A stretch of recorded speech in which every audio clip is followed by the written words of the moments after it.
वज़ीर आज़म शहबाज शरीफ से सऊदी वज़ीर मुमलिकत बराए उमूर ख़ारजा की मुलाकात। भारतीय जारहियत से इलाक़ाई अमन व इस्तेहकाम शदीद ख़तरा से दो चार हो गया। शहबाज शरीफ की बातचीत।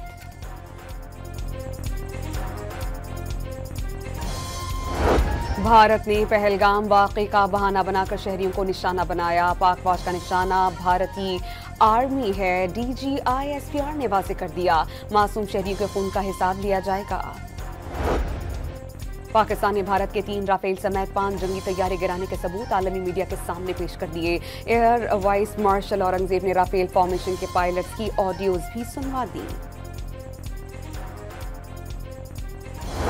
और रहीम यार खान में मुमकिन हंगामी सूरत हाल से निमटने की मशकें। ब्लैकआउट करके सायरन्स बजाए गए। शहरियों ने घरों, कारोबारी मराकज़ और पार्क्स की लाइट्स बंद रखी। वज़ीर आज़म शहबाज शरीफ से सऊदी वज़ीर मुमलिकत बराए उमूर ख़ारजा की मुलाकात। भारतीय जारहियत से इलाक़ाई अमन व इस्तेहकाम शदीद ख़तरा से दो चार हो गया। शहबाज शरीफ की बातचीत।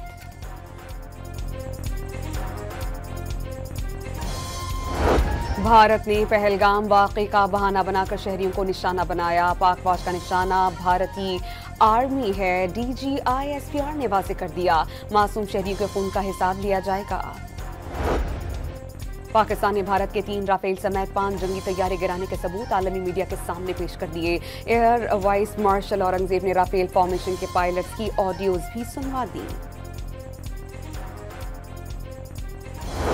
और रहीम यार खान में मुमकिन हंगामी सूरत हाल से निमटने की मशकें। ब्लैकआउट करके सायरन्स बजाए गए।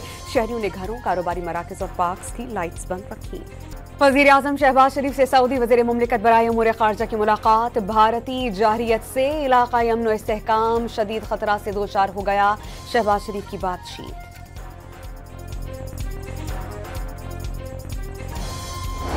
भारत ने पहलगाम वाक़े का बहाना बनाकर शहरियों को निशाना बनाया। पाक फौज का निशाना भारतीय आर्मी है। DGISPR ने वाज़ेह कर दिया, मासूम शहरियों के खून का हिसाब लिया जाएगा। पाकिस्तान ने भारत के 3 राफेल समेत 5 जंगी तैयारे गिराने के सबूत आलमी मीडिया के सामने पेश कर दिए। एयर वाइस मार्शल औरंगजेब ने राफेल फॉर्मेशन के पायलट्स की ऑडियोज भी सुनवा दी। और रहीम यार खान में मुमकिन हंगामी सूरत हाल से निमटने की मशकें। ब्लैकआउट करके सायरन्स बजाए गए। शहरियों ने घरों, कारोबारी मराकज़ और पार्क्स की लाइट्स बंद रखी।